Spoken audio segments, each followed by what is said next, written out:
l'ego, vous voyez les chiens. Ils sont dangereux. Ils vous disent tuez-vous vous-même. Mais ça va pas la tête, non. Moi j'ai un ego démesuré. Si je veux voyager dans l'infini, j'ai intérêt. J'ai intérêt à être sacrément conscient de ce qui je suis. Celui qui va me dire mais non, tu sais pas qui tu es. Si, je sais pas là qui je suis, moi. Merci. Je vais dehors, toi. Merde. Qu'est-ce que tu veux me dire d'abord dans mon effet de miroir? Pourquoi t'es là? J'ai encore un doute? Peut-être. Bon, bizarrement, moi, ceux-là, je les croise pas. Je les croise sur Facebook, des fois, j'entends des théories. Waouh, pas peur, celui-là, quand même. Hein. Parce que, bah oui, mais il faut tuer l'ego, mais ça va pas la tête, moi. Je vais pas me tuer, moi, c'est hors de question. Et je vais encore moins tuer la conscience de ce que je suis. Ça fait 50 ans que je cherche à savoir qui je suis, et il y en a qui me dit, t'as qu'à le tuer, ce machin-là. Ah bah non, faut pas déconner, quand même. Non, je suis fier de ce que je suis. J'aime ce que je suis. Et si j'aime ce que je suis, bah, je vais le garder, ça me plaît bien, quoi. Après tout, je peux même jouer l'ange, je peux jouer au dragon, je peux jouer ce que je veux. Je peux prendre l'avatar que je veux, je peux prendre la forme que je veux. Pour vous expliquer les choses, pour vous transmettre ce message-là, je peux prendre la forme que je veux, je peux prendre tous les moyens dont je peux rêver. Pourquoi je ferais autre chose? Pourquoi je tuerais mon ego et je pourrais même plus faire ça? Ceux qui vous disent ça, ils cherchent à prendre le pouvoir sur vous. En même temps, si vous les croisez, ça veut dire que vous avez une petite tendance à faire la même chose. Là, l'effet miroir, toujours.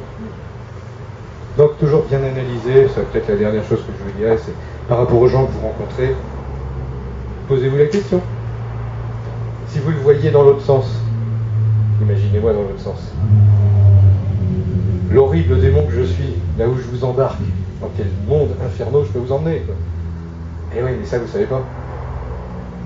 Vous ne pouvez pas le savoir. Sauf si vous êtes vous-même et que vous décidez que je suis un être lumière, c'est mieux, merci. Je préfère. Et vous prenez ça comme vous voulez. Si la lumière et l'amour que je vous envoie, vous décidez que c'est un vilain méchant qui vous la donne, c'est votre problème. Moi, je m'en fous. Je sais pourquoi je le fais. Ouais, c'est ce que je veux vous dire. Moi, au centre de mon cube, là, je suis imperturbable. Vous m'envoyez de la merde, ok, elle sort de l'autre côté. Hein. Je peux vous la renvoyer. Si vous me prenez pour un démon qui veut vous manipuler, posez-vous la question si vous n'êtes pas ça aussi. Du coup, je fais le miroir. Et si je fais l'ange, bah, c'est pareil. Moi, je préfère faire l'ange. Du coup, ça vous envoie que du positif. Parce que je décide que c'est comme ça que je veux que ce soit. Vous voyez? Parce qu'on est tous interconnectés. On fait tous partie de la même expérience. On joue tous le même jeu. Chacun avec ses règles, chacun à son niveau, mais on fait tous partie du même jeu. Donc du coup, ce que je vous dis, ben, ça vous parle. Mais ce que vous pouvez me répondre me parle aussi. Et on peut échanger comme ça. Comme je disais hier dans une conférence, un simple regard suffit. Une étincelle entre deux personnes, ça suffit, ça y est, c'est transmis. Un je t'aime, c'est facile. C'est juste une petite lumière dans l'œil, je te la donne et hop, c'est fait.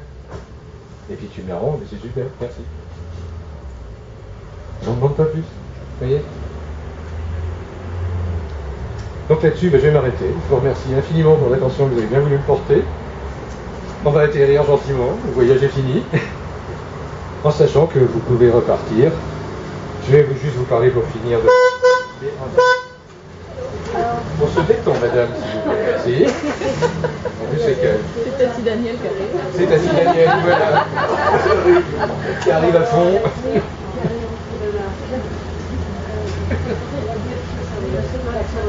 Donc, il me reste juste à vous parler de l'oracle. Donc, l'oracle quantique, qui est un oracle que j'ai créé, qui a pris 30 ans à créer, c'est un outil qui vous permet d'analyser tout ça.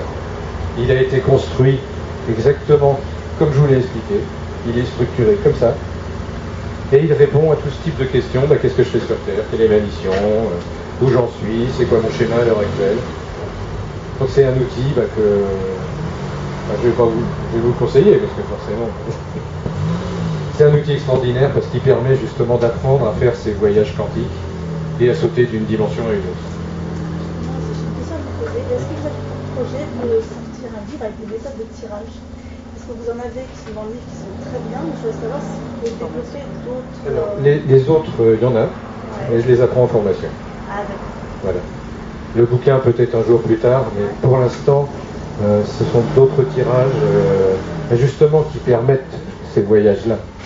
Les encoder très précisément, mais il faut une certaine maîtrise, et ça, je préfère l'apprendre en formation. Pour ça, il y a des brochures que vous trouverez à l'entrée là-bas, où je propose des formations, ou sinon sur mon site internet, il y a aussi des dates où il y a les formations. Et il y en a d'autres qui vont se rajouter de plus en plus, je pense. Parce que, effectivement, vous n'êtes pas la seule à poser la question. C'est comment est-ce qu'on peut aller plus loin? Oui, on peut s'en servir aussi en intuitif, c'est très bien. Bien sûr, ça marche. J'étais curieuse de voir votre réunion, et en fait, ça me parle beaucoup. Merci. Après, il y a certains tirages, ce sont des tirages de soins. C'est-à-dire qu'on va soigner les gens avec. Moi, je vous parlais de la personne qui a mal au dos, parce que elle porte le monde. L'oracle, on va essayer, on va analyser ça. Quelle est la dissonance? Pourquoi, ma chère madame, vous portez le monde sur le dos? À quoi ça vous sert? Après le tirage, la dame en question, elle le saura. Donc elle aura le libre choix de changer le schéma ou de ne pas le changer. Si elle le change, et par expérience, je peux vraiment valider, étrangement, le mal au dos disparaît. J'ai même vu des cancers disparaître comme ça, je n'explique pas. Hein. C'est la seule façon que je peux l'expliquer, c'est que la personne, elle est passée, parce qu'elle y croyait tellement, dans un monde où son cancer avait disparu. Elle était tellement persuadée que ça l'a fait. Et elle a effectivement fait ce voyage, ce saut quantique, où elle est allée dans la dimension où son cancer avait disparu. Les médecins n'ont rien compris. Même moi qui ai fait le travail à distance, j'ai rien compris.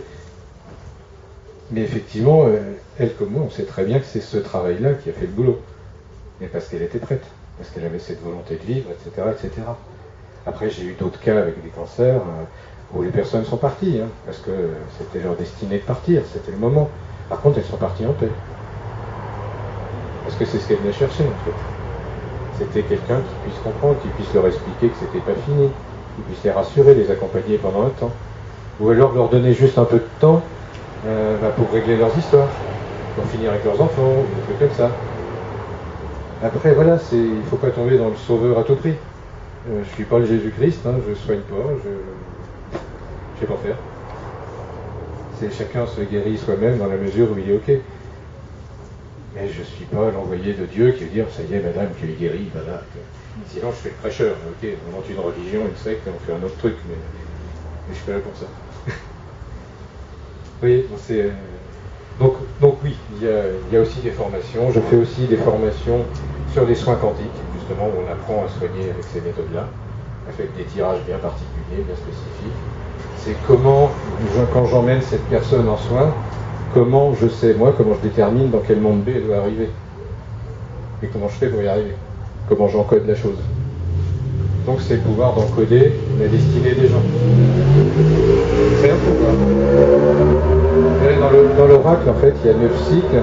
Tous les numéros 7, c'est-à-dire qu'il y en a même 9, c'est des magies. Alors, il y a des magies de toutes couleurs. Jusqu'à la magie blanche, la magie noire, qui n'est pas du tout ce qu'on croit. C'est la magie de la nuit, simplement, la magie du voyage dans l'univers. C'est cette magie-là. Et au bout d'un moment, à travers l'oracle, on a accès à toutes ces magies-là. Ça nous les révèle à l'intérieur de nous. Après, vous n'êtes pas obligé de me croire sur parole. Faites vos essais, faites vos expériences. Je ne peux pas vous le dire mieux. Amusez-vous. Après, des fois, ça nous pète à la figure, mais c'est pas grave. C'est comme les alchimistes, vous voyez, je fais des machins, des trucs, boum, ah la vache, moi je ferai mieux le prochain coup, c'est pas grave. C'est pas grave. Tant qu'on est vivant, tout va bien. Avec cette philosophie quantique, ça permet de traverser les épreuves beaucoup plus facilement aussi. Parce que du coup, les charges émotionnelles, on les laisse, quoi, on n'a pas besoin. Oui, j'ai mal sur le moment. Tati Daniel vient de mourir, mon Dieu, quelle horreur. Je suis triste, oui, c'est normal, j'adorais Tati Daniel. Mais bon, c'est pas grave, elle est mieux là où elle est. Et puis ça a duré, le temps que ça a duré, j'ai eu mal pendant un temps. En même temps, maintenant, elle est partie. De toute façon, des Tati Daniel, il y en a plein partout. Vous voyez, je peux en trouver en remplacement sans aucun problème. Et puis, c'est juste la fin de son histoire à elle, enfin la fin de notre collaboration sur Terre. On se retrouvera plus tard dans une autre, pour faire un autre jeu. Parce qu'on fait une bonne équipe, en fait, avec Tati Daniel. Et puis Tati Daniel, faut oublier, c'est un ange quand même. Et oui, elle nous aime suffisamment pour prendre le pire des aspects, avec capable de faire ça, parce qu'elle nous aime. Il faut toujours voir ça derrière, toujours. Ceux qui viennent vous pourrir la vie, c'est des âmes en fait qui vous aiment tellement qu'ils ont accepté de prendre le mauvais rôle. Là, du coup, on peut commencer à grandir un peu. Dire, bah oui, merci. Toi. Merci de m'avoir pourri la vie pendant 20 ans. Bon, merci, maintenant dégage. C'est bon. Contrat terminé, salut, on se reverra peut-être un jour, mais pour l'instant, ça suffit. Quoi. Vous voyez, on a aussi le droit de les virer. Quand ils sont trop chiants, au bout d'un moment. Voilà. Mais, ceci dit, il n'empêche qu'on peut leur pardonner et leur dire merci quand même. On a tous croisé des gens comme ça, hein. Des pollueurs de vie, il y en a. Et on a tous joué ce rôle-là pour d'autres. Hein. Aussi, il ne faut pas se leurrer. On a aussi été les pollueurs. Les deux sont vrais toujours, on fait toutes les... Je reviens du point de départ, mais on fait toutes les expériences en simultané. Et je sais, il faut que j'arrête. C'est un mariage. Donc voilà, on va finir sur cette note joyeuse. Merci de m'avoir écouté. Après, si vous avez encore des questions.